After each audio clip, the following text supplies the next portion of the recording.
Amém, queridos, graça e a paz do Senhor Jesus, amém? Dá um sorriso novamente para a pessoa que está do seu lado, que bom que você veio.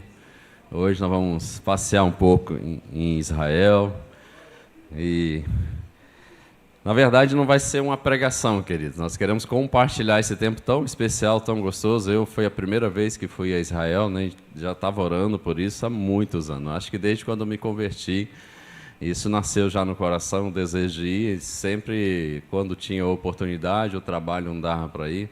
E algumas vezes a igreja que foi, né, pastor Valteci, aquilo ardia o meu coração para estar junto com o grupo, mas as férias não coincidiam e a gente continuou orando.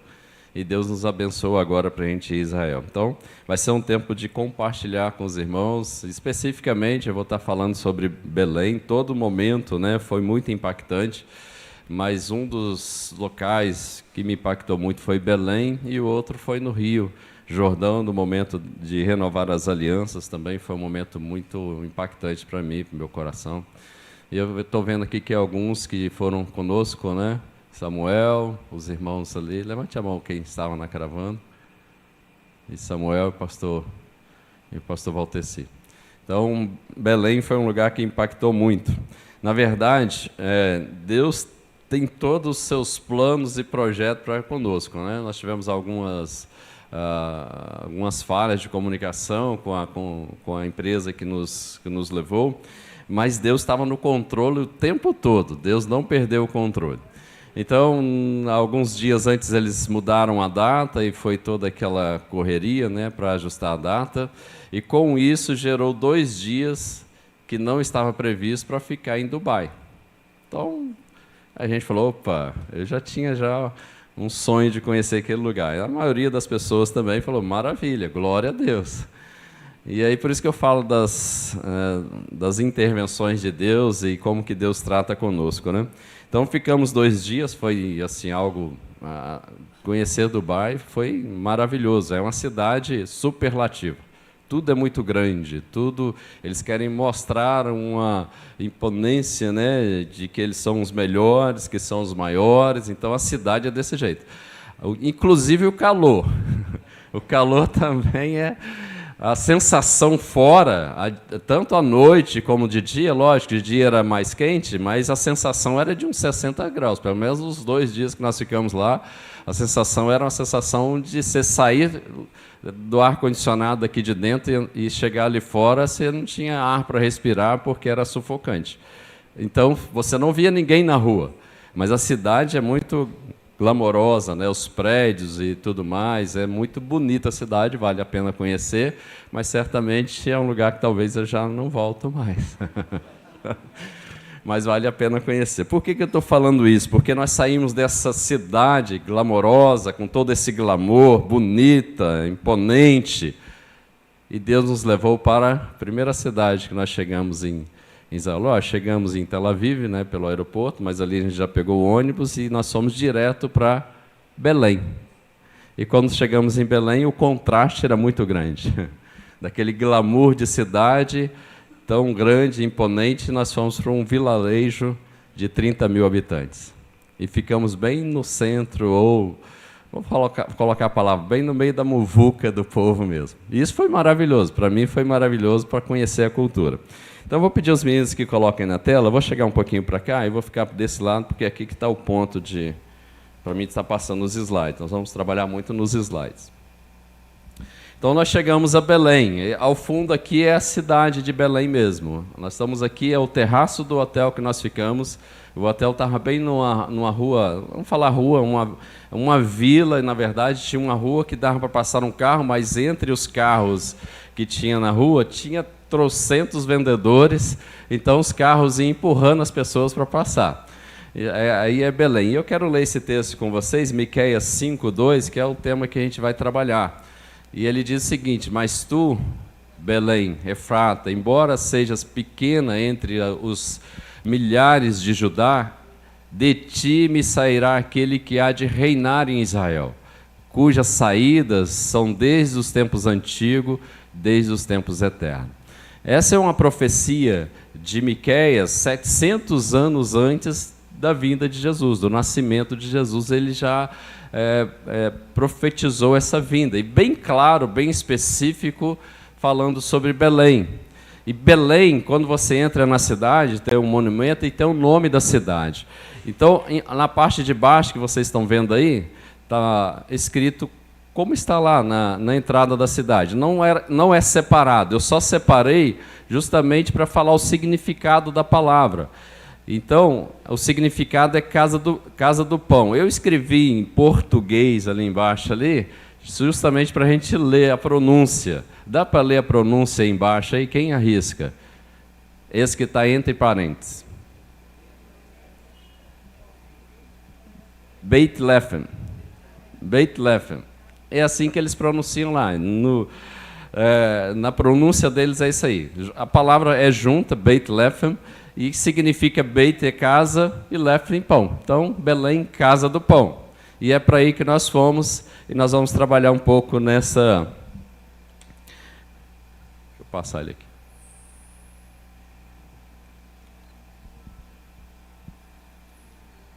Eu estava voltando. Agora sim. Nós vamos trabalhar um pouco. Belém, hoje, ele fica do lado da Palestina. Aqui no mapa, vocês estão vendo ali, em amarelo, a Cisjordânia. A demarcação hoje da Palestina. Esse mapa é atual. É a demarcação da Palestina.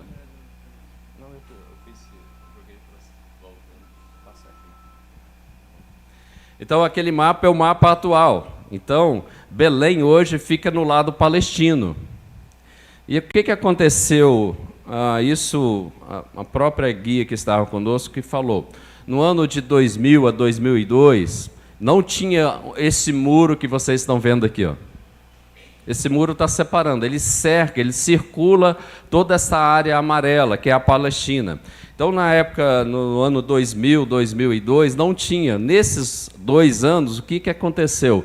Várias pessoas aqui, porque a Palestina é a faixa amarela, não tinha um muro, mas os palestinos estavam ali.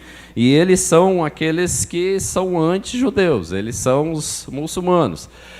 E aí estava havendo muitas ocorrências de atentado. Eles entravam no ônibus e explodiam a bomba. Eles entravam na escola, eles entravam no lugar público e explodiam. Então, vários atentados que a população estava acuada, todo mundo com medo de entrar no ônibus. Todo mundo com medo de sair na rua. Foi então que eles fizeram o muro. Fizeram esse muro e hoje tem essa separação. E Belém está do lado palestino. Então, quando nós chegamos lá em Israel, a primeira cidade que nós fomos para Belém, e nós fomos para o lado palestino e ficamos ali. Houve uma situação que, graças a Deus, não chegou a ser constrangedora, mas nós estávamos com a camisa da empresa, Radassa, e na camisa tinha a estrela de Davi, que para eles, no lado da Palestina, em Belém, seria até uma afronta. E quando nós chegamos no hotel, o próprio motorista do ônibus que nos levou, que ele é palestino, falou, olha, não saia com a camisa. Vocês podem afrontar as pessoas, a gente nem sabe o que pode acontecer. Foi onde que nós tiramos as camisas, então a gente estava em Belém. Tem esse muro, como eu falei. Aqui é a vista do hotel, da janela do hotel que nós estávamos, por isso que eu falei que é uma vila, e muitas pessoas do comércio aqui, e o carro passando entre eles. Então, a Belém, como eu falei, está do lado da Palestina. A Palestina, em si, na verdade, hoje eles estão divididos em 3 áreas, A, B e C. A mais difícil é aquela faixa amarela lá embaixo, não sei se dá para perceber, mas ali é a faixa de Gaza. Ali eles já são mais radicais. É cercada com muro também, mas ali a gente não tem nem como entrar. Só pode entrar com autorização. E quem tem coragem para entrar. Mas do lado nosso aqui que a gente estava, nessa região de Belém, eles recebem o turista muito bem. Não tem nenhuma... Seria uma afronta se a gente tivesse com a camisa mesmo, mas eles recebem principalmente os brasileiros. Todas as lojas que nós entrávamos, todo esse comércio aqui que a gente entrava, pelo sotaque eles já identificavam e falavam, é brasileiro? E eles falavam, nós amamos brasileiros. A maioria, todas as lojas praticamente que eu entrei, eles falavam isso, nós amamos os brasileiros. Assim também como os judeus também, né, na área de Israel, em todas todos os lugares que os brasileiros chegam, eles são bem recebidos, porque o Brasil aqui, através do Oswaldo Aranha, né, que deu aquele voto Minerva e decretou o Estado então de Israel, isso em 48. Então, os brasileiros, para eles, são muito bem-vindos. E na Palestina, da mesma forma. É lógico que você tem que ter muito cuidado. Nós estávamos caminhando, quando eu tirei essa foto aqui do muro, nós estávamos caminhando próximo, ao lado do muro, e aí, logo próximo daí onde que a gente está, tem um posto de gasolina, tinha uma pessoa abastecendo o carro. E quando ele viu que era brasileiro, ele já começou a conversar. E aí ele me perguntou, olhando, apontando para o muro, e falou: o que você acha desse muro? E eu, que não soubesse nem nada, falei: responde você, eu não vou responder. E aí ele começou a responder. Ele estava muito indignado por causa do muro, porque o muro, o desenho que está aqui no muro, aqui é um desenho. A foto que está ali é Jerusalém, porque de Belém para Jerusalém é 8 quilômetros. Só que para ele chegar a Jerusalém, agora o palestino, ele tem que ter uma autorização, porque tem uma barreira para passar na estrada, né? Tem uma barreira com os policiais bem armados, e eles têm que ter autorização para passar, e hoje, se ele for, ele tem que ter essa autorização, e ele tem que dar uma volta muito grande, porque nem em todos os lugares ele pode passar. Então ele estava muito revoltado com isso, não entrei em nenhum detalhe com ele, só ouvi, fiquei quieto, né? Mas o fato é, o muro foi feito em função de todos aqueles atentados que estavam tendo, e a partir daí, quando fizeram o muro, isso acalmou e a população agora tem paz. Então, essa é a Belém, nós vamos trabalhar nela, em cima até do texto, né, profético aí de Miqueias. Aqui é uma foto da cidade e o muro cortando toda aquela extensão, né, da faixa amarela do mapa que a gente viu no slide anterior. Bom, Belém ele está aninhada nas colinas da Judéia. Se a gente ler a Bíblia lá nos evangelhos, Mateus, Lucas, a gente vai ver isso. Ele está alinhado nessas colinas, ele está no centro das colinas da Judéia, ao sul de Jerusalém. Belém abriga aí os locais bem conhecidos, inclusive o Campo dos Pastores. Esse Campo dos Pastores nós tivemos lá também. Inclusive, o pastor Walter C. até fez uma ministração em cima do texto de Ruth, que é exatamente aqui também, que eram os campos, né, de Boaz, onde Ruth ia lá colher aquelas espigas, era exatamente nesse local também. Incluindo, então, os campos dos pastores, onde houve aquele coro angélico, né, que os anjos anunciavam a vinda do Salvador para os pastores que estavam ali. Aquela luz brilhou e os pastores ali estavam todos amedrontados com aquilo que estava acontecendo, né?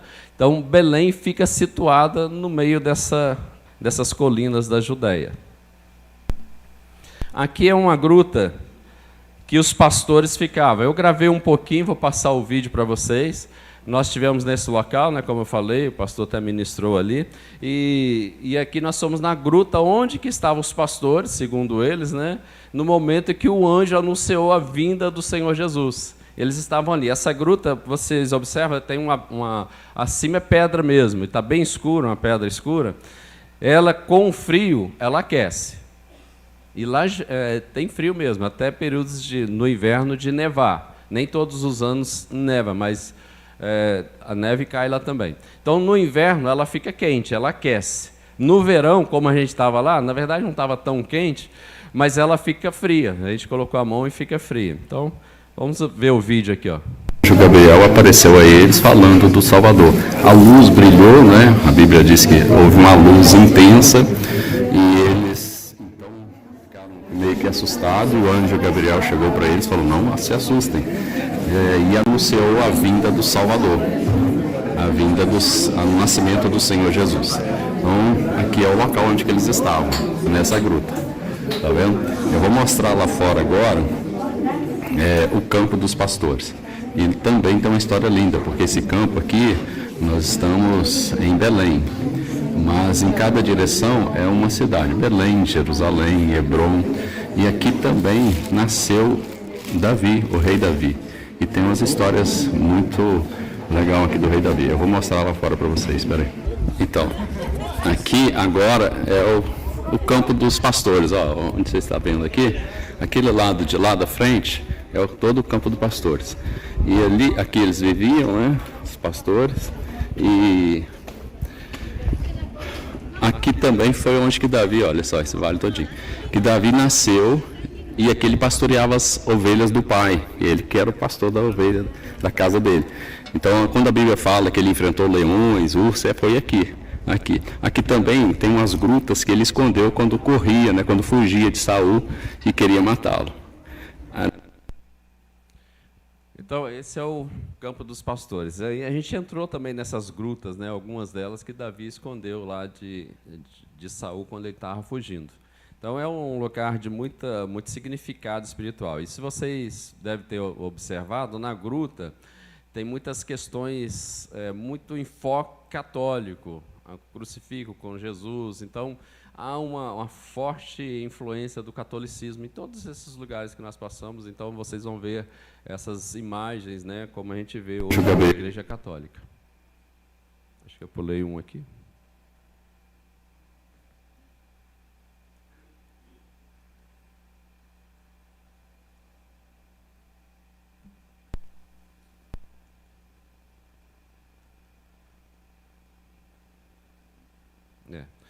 Vamos lá, seguindo aqui então.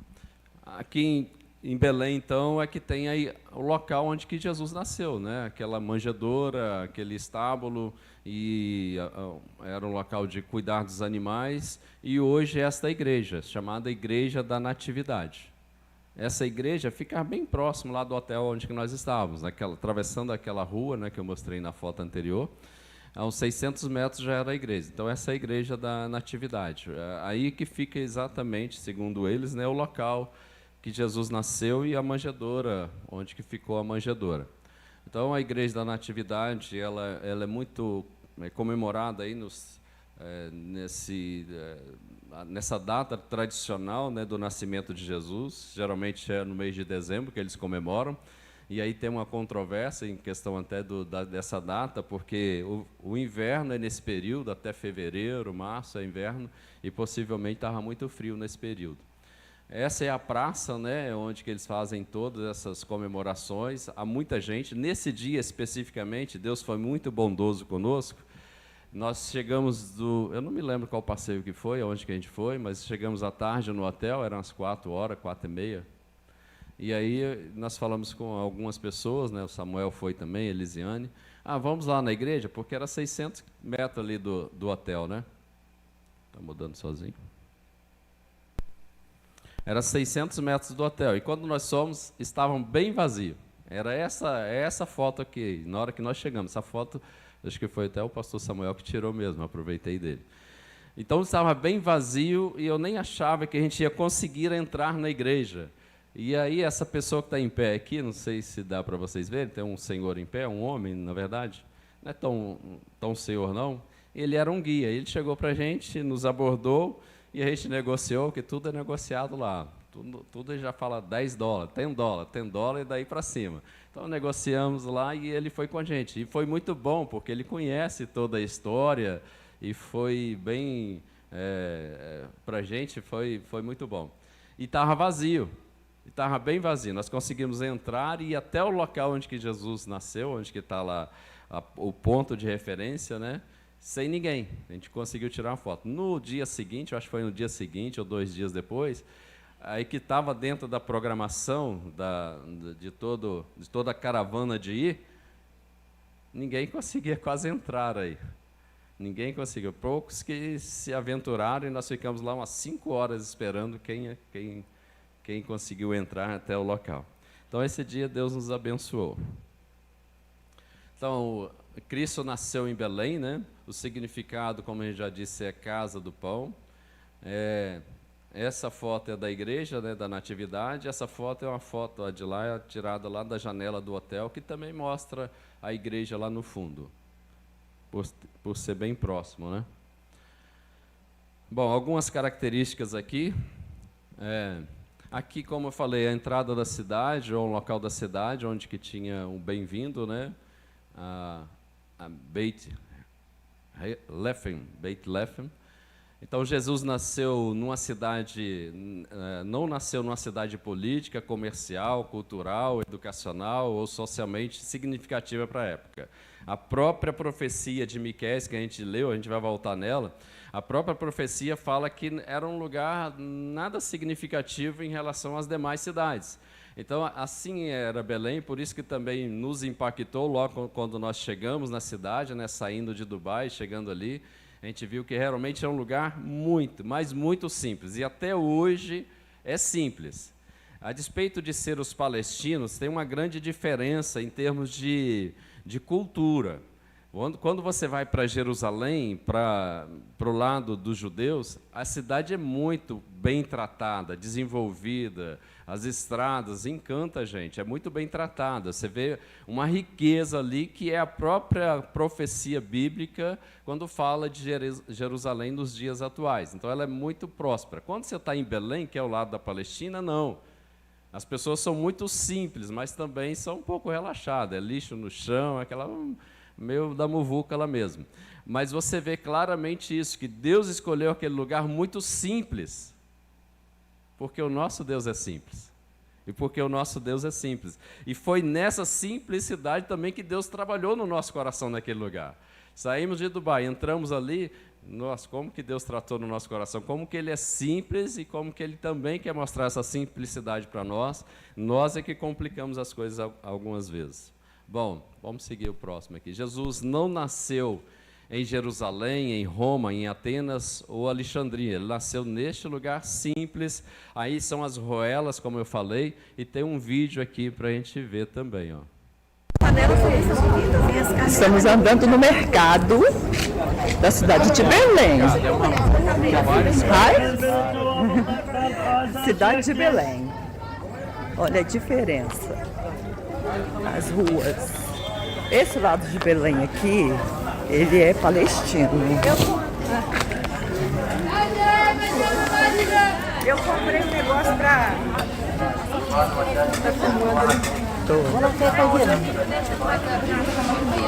As construções. Lá palestino, Belém. Então, esse é o lado palestino, Belém, as ruelas são apertadas desse jeito, as outras ruas... Aqui passa carro também, aqui passa carro. E as outras ruas nas proximidades também são apertadas, o ônibus entrava ali, às vezes tinha dificuldade de passar pela... O motorista era muito bom, nosso motorista, ele... acho que já é acostumado com isso daí, mas era muito bom. Ele tinha um lugar que eu ia falar, não vai caber esse ônibus não, e ele conseguia passar, porque as ruas são bem apertadas desse jeito mesmo. Esse é o comércio, é a avenida central deles, né? Que é a nossa avenida central. Aí era um domingo, então estava mais vazio. No sábado, isso daí estava igual um formigueiro de tanta gente que estava neste lugar. Mas Deus escolheu esse lugar simples para Jesus nascer. Jesus não nasceu na casa da realeza, nem numa casa da riqueza, nem em casa de celebridades. Ele nasceu neste lugar simples. Aqui é o ponto que eles dizem, né, que foi o local onde ele nasceu. Onde está eu e Cláudia. Como eu falei, nesse dia Deus nos abençoou. Só tinha gente praticamente nessa igreja, então a gente pode tirar uma foto tranquila. Aqui é exatamente o ponto onde ele nasceu, e aqui foi o ponto onde ficou a manjedoura. Assim, quando os pastores e os reis, né, os reis magos chegaram, eles estavam nessa posição na manjedoura. A foto de baixo é o pastor Samuel Elisiane. Foi um momento de muita emoção, Elisiane nem se conteve, houve muito choro ali, né, que é um momento realmente de muita alegria para a gente estar nesse ponto onde Jesus nasceu. Esse daí também tem um vídeo aqui com Cláudio. Descendo aqui, um ponto exato aqui da estrebaria onde que Jesus nasceu. Ali tinha um quadro com uma foto, uma pintura, né, de Maria. Agora estão descendo aqui, vamos lá.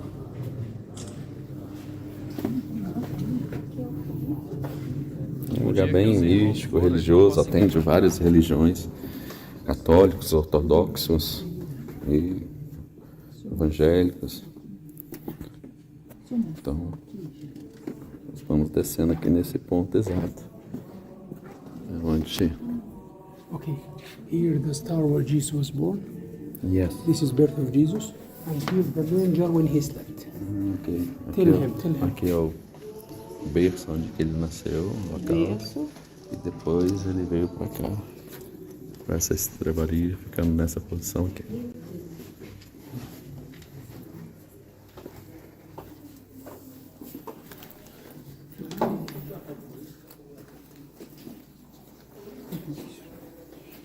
Where is my wife? Então é um lugar muito visitado, né? E ali, como eu falei, ali é católicos, armênicos, os ortodoxos, todos estão ali, evangélicos.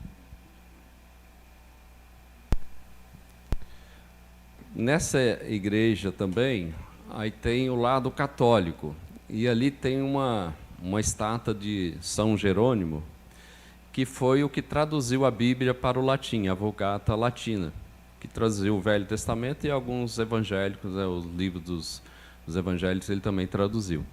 Então, tem 2 vídeos aqui, eu quero destacar os 2. Aqui é a entrada da igreja. Quando a gente viu aquela foto ampla da igreja, não dá nem para ver a porta, porque a porta é essa portazinha pequena. Na verdade, essa porta era maior. Aí eles vieram diminuindo e deixou desse jeito. Esse templo ele já foi derrubado e reconstruído. Todos os templos em Jerusalém já foram derrubados e reconstruídos. Mas só que esse é o mais antigo, porque quando foram derrubar esse daí, não estou lembrando que foram os últimos, mas eles viram algo parecido com a própria cultura deles. Então eles mantiveram esse templo. Ele não foi derrubado como os demais várias vezes. Esse foi mantido lá. Aí quando eles mantiveram, eles foram diminuindo a porta. O objetivo ali agora dessa porta pequena, vocês vão ver no vídeo. Gravando. Eu acho que primeiro vai passar. Essa igreja aqui, Igreja da Natividade. da Natividade, ela foi construída para que 3 religiões Pela rainha Constantino. desfrutassem disso aqui. Foi rainha De Constantino. Helena, Mãe de Constantino. mãe de Constantino. Na verdade, quando a gente estuda a história, a gente percebe que isso aqui foi um jogo político de Constantino. Exatamente, para trazer a igreja. Conseguir adeptos, né? Então lá é o cantinho de lá é ortodoxa, é aqui, Do meio ali. no meio aqui são os armênios E aqui nós vamos para o lado de lá agora. ou do lado de lá Isso, é o lado são os católicos. católico. Então vamos lá conhecer. Traz, meu bem, já vem com ela aqui pra gente. Estava tão vazio nesse dia que deu para a gente gravar outro vídeo.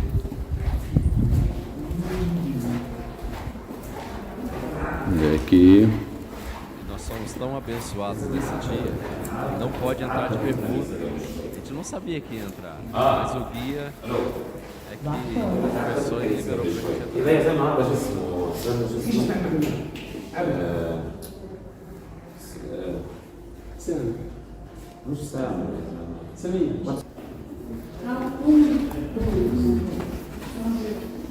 está falando do São Jerônimo, e aqui é esse santo católico. Esse é o São Jerônimo que traduziu a Bíblia para a Vulgata Latina. Esse é o túmulo dele, onde foi enterrado. Mas não tem. E aqui é o lado católico. Então aqui é o lado católico.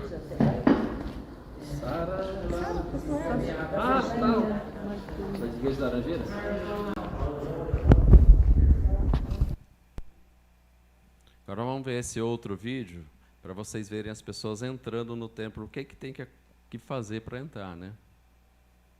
Ó, irmão, vai, entra aí. Filma o que a gente passando assim, ó, na cabeça. Peraí, Samuel.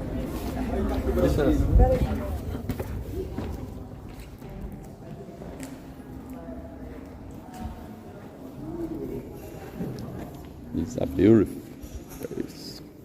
First Isso. time? Yeah, first time. Is permitted take photo. It's okay, you can take picture, video, anything. Ok. Quem construiu a igreja, como Cláudia falou, Constantino, na verdade, a mãe dele, a Helena, né? E ainda, ele vai mostrar ali, não sei se vai passar no vídeo, mas aqui embaixo tem o piso original que esta Helena construiu a igreja. Aí, ó, quando o Miqueias, então, profetiza lá no Antigo Testamento que a gente leu, ele predisse aí o nascimento, ele enfatizou a falta de significado de Belém para o mundo, mas para Deus, como nós falamos, Deus é um Deus simples e tem propósito em todas as coisas, e é nessa simplicidade que Deus age na nossa vida também, né? Na verdade, o que Deus quer é que o nosso coração seja aquele local onde que Jesus nasceu. E Jesus nasceu no nosso coração, a gente fazer do nosso coração aquela manjedoura, né? De forma simples, todos nós somos simples, né? Vamos continuar que tem mais alguns slides ainda pela frente. Opa! Então, como a gente falou, Belém é a casa do pão. Pão é uma das coisas mais comuns na vida, em todas as culturas tem pão. Aliás, o que mais a gente gostava de comer, pelo menos nesses locais que a gente vai, que a comida é diferente, o pão é que salva a gente. Então, todas as culturas é comum, né? É comum na vida. Sem ele o homem não sobreviveria. Deus queria que o seu filho fosse comum, como um pão, no sentido que ele está disponível a todos. O pão está disponível a todos, pobre, rico, de qualquer raça, nação, o pão está disponível a todos, e assim também Jesus ele está disponível a todos. Sem ele, não há vida. E essa frase, né, desse autor, Brian, não sei o restante do sobrenome dele, a língua aí no hebraico significa casa do pão, e a gente vê o próprio Jesus declarando isso, João 6,51, eu sou o pão vivo que desceu do céu. Se alguém comer deste pão, viverá para sempre, e o pão que eu lhe darei, que eu darei, é a minha carne, e darei pela vida do mundo. Então, o próprio Jesus é esse pão da vida, simples, disponível para todos. Para todos esse pão está disponível. E é ele que sacia a nossa fome. O mundo aí fora está com fome, com vazio na alma. Quem que sacia? É este pão. Aqui nessa foto, na verdade é um vídeo, é uma padaria naquela rua que nós andamos ali. Onde que a gente estava andando, aí tem uma padaria, e eu gravei também eles fazendo o pão dele, que é esse pão, tipo o pão sírio. What's your name?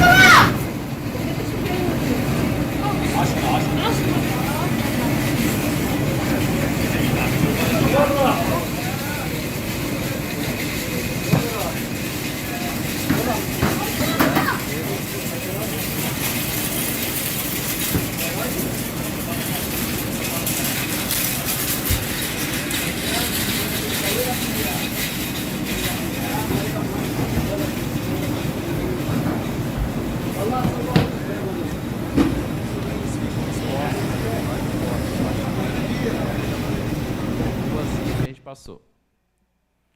Então Jesus é esse pão da vida, acessível a todos, comum para todos. E vamos lá, a importância da cidade de Belém, né, nesse contexto de que tanto Miqueias coloca, e também no Novo Testamento a gente tem toda essa referência. A importância, Raquel morreu ao dar à luz a Benjamim no caminho de Belém, está registrado lá em Gênesis. Noemi e Emeleque deixaram Belém, está registrado no livro de Ruth, né, que eles saíram por causa da seca. O lugar é árido mesmo, o lugar é um deserto, isso daqui. Mas eles saíram em busca de pão em outro lugar. Imagina você, Belém é a casa do pão, e você sai da casa do pão para buscar pão em outro lugar. E a gente vê isso fazendo uma analogia com a igreja, né? A igreja do Senhor Jesus aqui é a casa do pão, e tem muita gente saindo da casa do pão. Bom, após o retorno, né, de Noemi com Ruth, a nora, né, ela conheceu Boaz aí tornou-se esposo, o resgatador de Ruth. Samuel foi a Belém encontrar com os filhos de Jessé, né, para ungir o rei, e foi em Belém que Samuel ungiu Davi. Passaram-se todos os filhos, e aí Davi é o que estava lá cuidando das ovelhas, naquele campo das ovelhas, que a gente mostrou a foto ali, né? Então ele manda chamar e aí vem Davi, ele é ungido rei em Belém. Davi nasceu ali também, a família de Davi era dali, né? Então, finalmente, séculos depois, aí Miqueias, 700 anos depois, né, essa profecia de Miqueias, ela se cumpre, que diz o seguinte, em Lucas 2, 4 e 6, e também José subiu da Galileia, isso aqui é muito interessante. A gente ler a Bíblia, ele fala assim, subiu da Galileia, da cidade de Nazaré, a Judeia, foi até a cidade que se chama Belém. Parece tão perto, né? Vocês imaginam a distância que eles andaram? José e Maria grávida, saindo de Nazaré, lá da Galileia, até Belém. Nós fizemos esse trajeto de ônibus. Foi 1h30 de ônibus. Eu vou mostrar para vocês no mapa atual quantos quilômetros que vai dar. Então, eles saíram, a profecia diz, né, eles saíram de Nazaré, Maria estava grávida, e eles foram lá por causa daquele censo, né, eles tinham que recensear, e ela, como era casada com José, ele tinha que ir, porque José era dessa cidade, né, de Belém, sua noiva que era com a criança. Enquanto eles estavam lá, chegou a hora dela dar à luz, que foi naquele lugar onde que a gente mostrou. Então, a profecia se cumprindo, né? Vamos passar o próximo. Aqui, ó, a distância aqui, olha. Nós fizemos esse trajeto de ônibus. Esse é o mapa atual de Jerusalém. Esse aqui eu peguei no Google Map mesmo. Então, de Nazaré até Belém, 174 quilômetros, se fizer aquela rota que está em azul, né? Creio que possivelmente eles fizeram essa rota, porque essa rota ela beira o Rio Jordão. Então seria teria mais possibilidade de água do que passar por pelo meio do deserto, né? Possivelmente foi essa rota que eles fizeram, se forem beirando ao Rio Jordão. Ao tempo que gastou, 2h45. Agora, eu fico impressionado com as coisas de Deus, né? A profecia nasceu em Belém. Se Maria fala assim, José, eu não estou aguentando mais não, vamos parar por aqui mesmo. Tem uma sombra aqui no Rio Jordão, ó. Vamos esperar aqui e depois a gente chega. Não seria Belém. Não seria Belém. Aproximando ali de Belém tem Jericó. Vamos parar em Jericó. Mas não, ela foi até Belém, eles foram até Belém, porque essa era a profecia. E no tempo certo, eu não sei quanto tempo eles gastaram aí caminhando em cima, né, daquele jumento até chegar lá. Se era o jumento ou se era camelo, qual era o meio de transporte. Camelo era a Ferrari da época, né? Possivelmente era o jumento mesmo que ele foi. Mas a distância é longa. Quando a gente pensa, quando a gente lê a Bíblia, a gente pensa que é perto essas caminhadas. Deixa eu voltar aqui. A gente pensa que é perto, mas olha só as distâncias. Nós saímos de Belém, passamos por Jerusalém e fomos até Tiberíades, que é lá em cima, onde que tem o Mar da Galileia. Nós ficamos ali um dia, hospedado ali. Nós dormimos 2 noites lá, né? 2 noites nós dormimos lá. Mas aí, de lá a gente foi para Haifa. Haifa é onde que tem um dos maiores portos hoje da atualidade, com o maior volume de carga. E de Haifa a gente voltou aqui passando por Tel Aviv, nós voltamos depois para Belém. Então foi uma viagem longa, você fazer isso de ônibus já não foi fácil, imagina isso. Jesus fez todo esse trajeto, né? Você pensar em Cafarnaum, ele está lá em cima em Tiberíades. Então, Belém, Jerusalém, Jericó, ele rodava, todos os relatos a gente tem na Bíblia. A cura do cego em Jericó. Então, essa era uma rota que ele fazia. E pensar quanto tempo, né? E olha, o sol é escaldante, o terreno é todo... a vegetação não tem praticamente, e o terreno é todo irregular, é morro mesmo. Então, tem que bater palma para ele, porque não era fácil, não. Vamos lá mais adiante. Voltando aí na profecia de Miqueias, para a gente fechar... trazendo para nós, né, como ensinamento. Então, aí eu coloquei os versículos a mais, né, Miqueias a partir do 2, como eu já tinha lido, mas você, ó Belém, Efrata. Efrata é porque era o nome mais antigo da cidade. é apenas uma pequena vila entre todo o povo de Judá. No entanto, um governante de Israel, cuja origem são do passado distante, sairá de você em meu favor. Aqui ele estava falando de Jesus, do nascimento de Jesus. O povo de Israel será entregue aos seus inimigos, até que a mulher em trabalho de parto dê à luz. Por fim, seus compatriotas voltarão do exílio para a sua própria terra. Ele se levantará para conduzir o seu rebanho com a força do Senhor e a majestade do Senhor, seu Deus. Então seu povo viverá tranquilo, pois ele será exaltado em todo o mundo e será fonte de paz. Quem é esse? O próprio Jesus, como Miqueias já estava profetizando. E aí a gente vê João 6:28, né? E Jesus nasceu em Belém, casa do pão, para ser príncipe da paz, pastor de rebanho perdido e o pão da vida. A profecia se cumprindo e vindo até os nossos dias de hoje, porque nós temos acesso a esse pão da vida, nós temos acesso, porque ele fala que, pois ele será exaltado em todo o mundo. Aí inclui eu e você, inclui a cidade da Serra, o nosso país, a nossa cidade. Então a correlação aí de Jesus, entre Belém e Jesus. Jesus, como pão da vida, nasceu na casa do pão em Belém, ele nasceu ali, ele é o pão da vida, João 6,35 nós lemos. Jesus, como cordeiro pascual sacrificial de Deus, nasceu em Belém, onde Raquel, a ovelha, morreu em sacrifício para dar vida ao filho, né? Raquel morreu ali, naquele momento estava dando a luz. Jesus, como noivo, resgatador, nasceu em Belém, lar da grande história de amor, né, dos seus bisavós ancestrais, Ruth e Boaz. Então, essa história de amor entre Ruth e Boaz, e ele como noivo resgata, e assim como noivo, que é Jesus, ele veio para nos resgatar, nos tirar do pecado e trazer para a sua maravilhosa luz. Jesus, como pastor de ovelha, nasceu em Belém, onde Davi, filho de Jessé, vivia como pastor. Jesus, como rei dos judeus, também nasceu na cidade de Davi, em homenagem ao grande rei judeu Davi, um simples pastor que se tornou rei dos judeus. Jesus, como a luz eterna, nasceu sobre a estrela de Belém e hoje brilha na nossa vida, no meio da igreja. Eu vou adiantar um pouquinho. Jesus, então, como pão como símbolo de Cristo, né? O pão é um alimento necessário, outras coisas podem ser dispensadas, mas a alimentação humana, mas todos precisam de pão.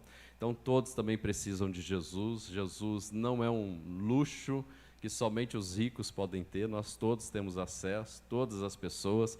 Por isso que é importante nós, como célula, levar essa mensagem que todos podem ter acesso a Jesus. E as pessoas estão com sede e fome. E a sede e fome deles não vai ser saciado com os alimentos aí fora. É saciado com o pão da vida, que é Jesus.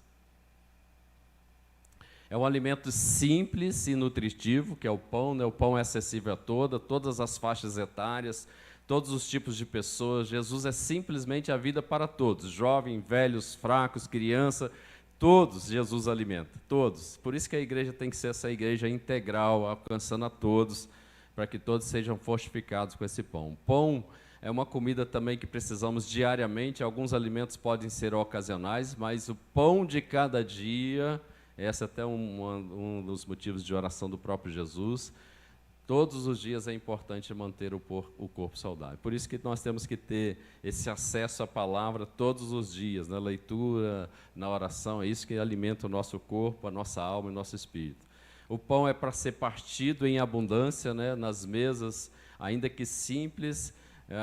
É muito interessante, porque nos restaurantes que a gente foi, a primeira coisa que vem é pão, e com abundância. Nós fomos comer um churrasco, e estavam na expectativa de um churrasco, né, de um rodízio.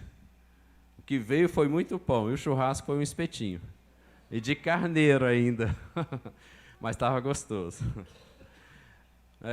Pão para consumo pessoal na comunidade. Pessoalmente precisamos de Jesus e precisamos de partilhar esse pão com os outros famintos. Isso é a nossa missão. Nós somos saciados, nossa fome é saciada com o pão do céu, com o maná do céu, mas nós temos que também alimentar outras pessoas. Essa é a nossa missão, apresentar esse pão às outras pessoas. O pão não foi feito para ser escondido no armário ou exposto numa vitrine, ele precisa ser ingerido diariamente para sustento da vida. Então não é para a gente esconder, não é para a gente... Você lembra do maná, quando eles guardavam para outro dia, o que acontecia? Apodrecia. Então é pão diário para todos e nós temos que partilhar isso com todos. Bom, vamos concluir. Precisamos conhecer a Cristo mais profundo do que já conhecemos. Concorda com isso? Nós temos que saciar muito mais a nossa fome, nós temos que nos alimentar muito mais.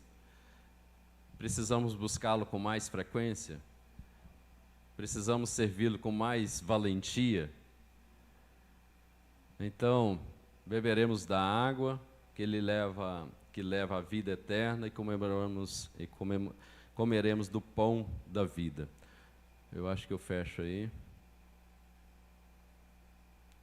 Os dois versículos que fecham essa conclusão, né? Jesus declarou: eu sou o pão da vida, aquele que vem a mim não terá fome, quem crê em mim nunca terá sede. E prosseguiu explicando ainda: eu sou o pão da vida, este é o pão que desce do céu, para que o que dele comer não morra. Eu sou o pão vivo que desceu do céu, se alguém comer deste pão viverá para sempre. Aí João 6, 48 e 50, fechamos aí. Amém? Vamos ficar de pé? A ideia era dar um passeio mesmo nas ruas de Belém, mas acima de tudo era gerar fome e sede no seu coração. Fome e sede por esse pão, fome e sede também para você ir conosco numa próxima caravana também a Belém. Amém? Amém. Mas estando lá ainda é outra coisa, né? Eu quero dar um tempo para você baixar a sua cabeça, você orar, principalmente com relação à casa do pão e você ser saciado, né? De repente você está na casa do pão, mas ainda está com fome.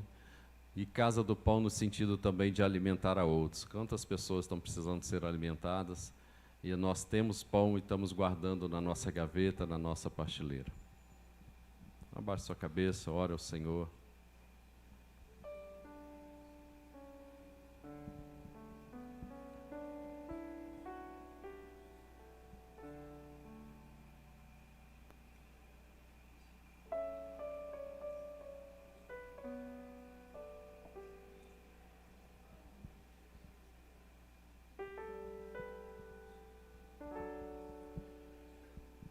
Senhor, uma das coisas que impactou meu coração naquele lugar foi a simplicidade daquele lugar, Pai.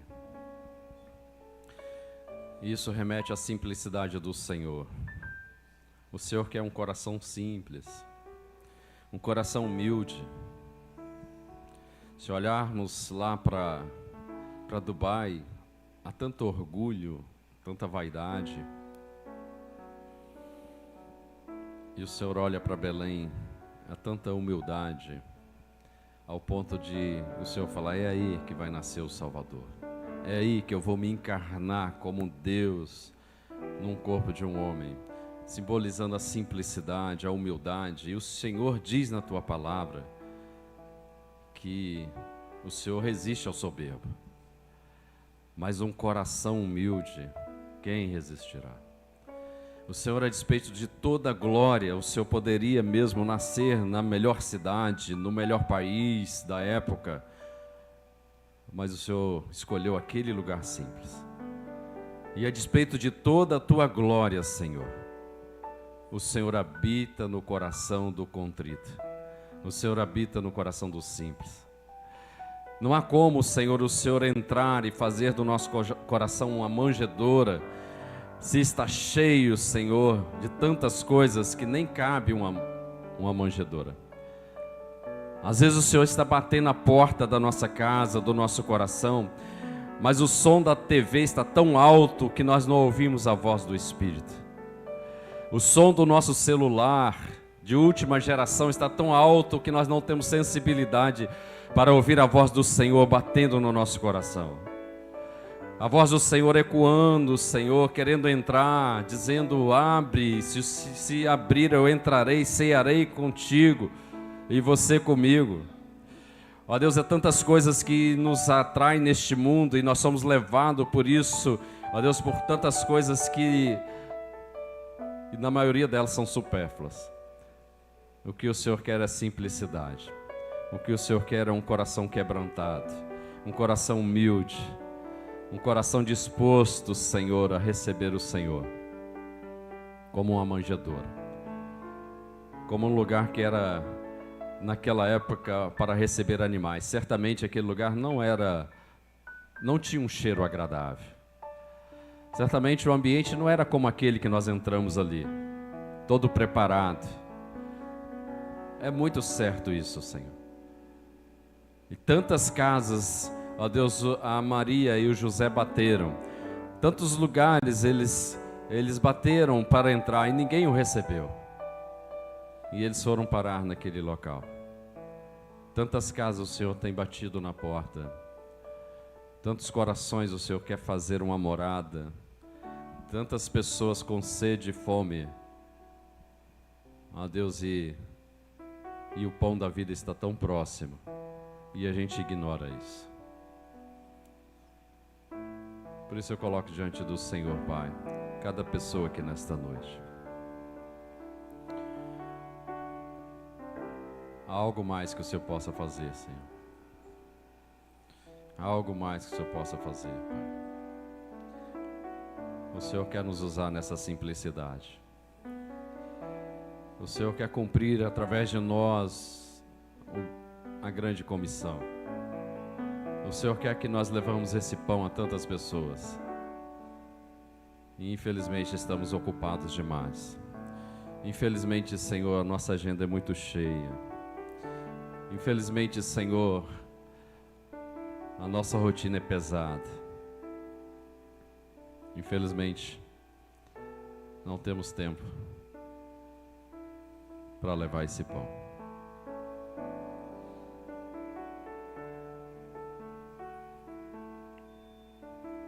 E nós queremos pedir perdão ao Senhor, Pai.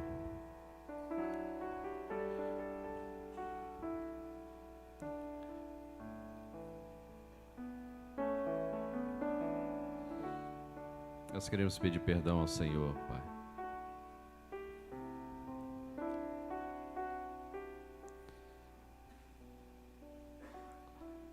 O coro daqueles anjos ainda ecoa até os dias de hoje. Nasceu o Salvador. Nasceu o Salvador.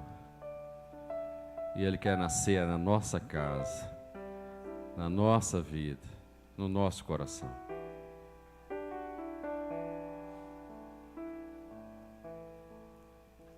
Em nome de Jesus. Em nome de Jesus.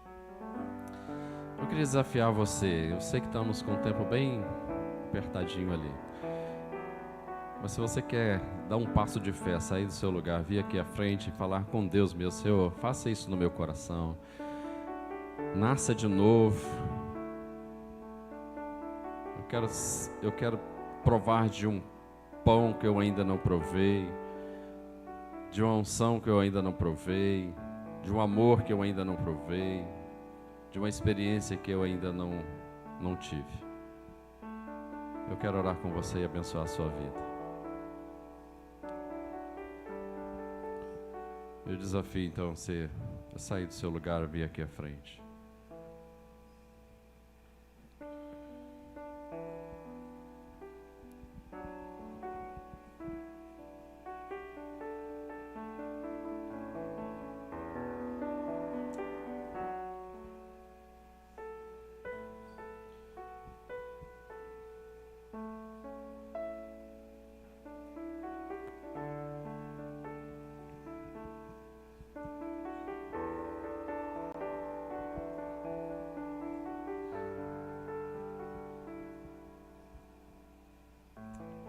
Jesus.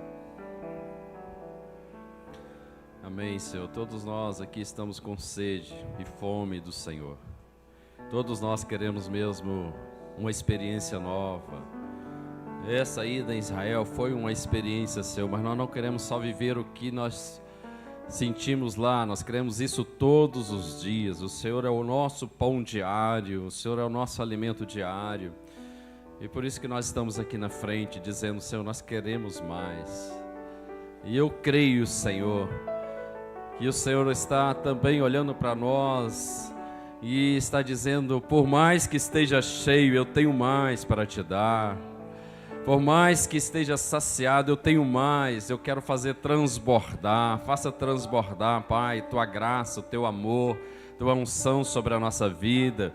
Faça transbordar, Senhor, o desejo de anunciar, ó Deus, como aqueles pastores anunciaram. Ó Deus, desejo de falar que nasceu o Salvador.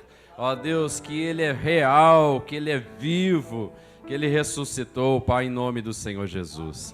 Por isso nós estamos aqui à frente, Senhor, porque nós queremos mesmo fazer do nosso coração aquele local, aquela manjedoura, ó Deus, aquele lugar onde que o Senhor todos os dias, ó Deus, nasça, todos os dias seja Natal na nossa vida. Nasceu o Rei, o Salvador, ó Deus, dominando, reinando sobre a nossa vida, em nome do Senhor Jesus. Por isso eu abençoo a vida dos irmãos, os que estão aqui à frente, os que estão, ó Deus, nas cadeiras, os que estão nos assistindo, que o Senhor alcance de forma especial, sobrenatural, que o coração seja, ó Deus, um coração simples, quebrantado, humilde, Senhor. Ó Deus, quebra mesmo todo orgulho e toda vaidade, sabendo que no Senhor é que nós somos mais do que vitoriosos.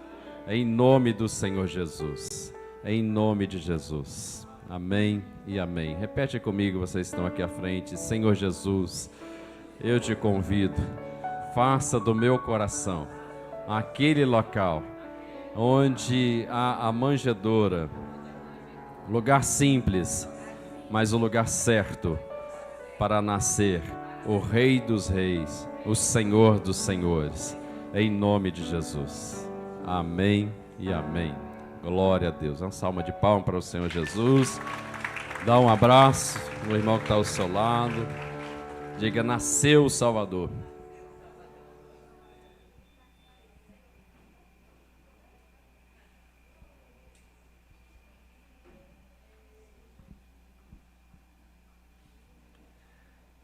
Amém, queridos. Vamos encerrar. Só lembrando as coisas simples, né? Como elas são maravilhosas. A questão do pão lá, o pão é muito acessível. Toda vez que Jesus fala dá uma palavra, Ele está olhando para alguma realidade do local. Então, quando Jesus diz: eu sou o pão da vida, Ele está visualizando o pão que possivelmente está na mão de pessoas ali. E é tão comum que o pão não está na padaria. Às vezes ele está na rua, nas pessoas que estão vendendo na rua, tem pão. É muito acessível. Então Jesus se torna este pão acessível. Jesus usa expressões que são a realidade que o povo está vendo, o povo está estendendo. Quando Jesus fala da luz, Ele está diante de uma luz, Ele está mostrando uma luz. Ele não tira palavras assim ao léu, mas tudo ligado a um contexto. Amém? Vamos orar ao Senhor agradecendo. Recebemos esta palavra, Senhor, com gratidão no coração e queremos que ela fique conosco. Que a graça do Senhor Jesus, o amor de Deus Pai, a comunhão e a consolação do Espírito Santo esteja sobre você hoje e sempre. Amém. O Senhor te abençoe. Domingo nós teremos ceia e o vinho será um pouquinho de vinho de Israel. Será misturado em água porque não tem... da Galileia, é isso aí. Um abraço a todos, paz.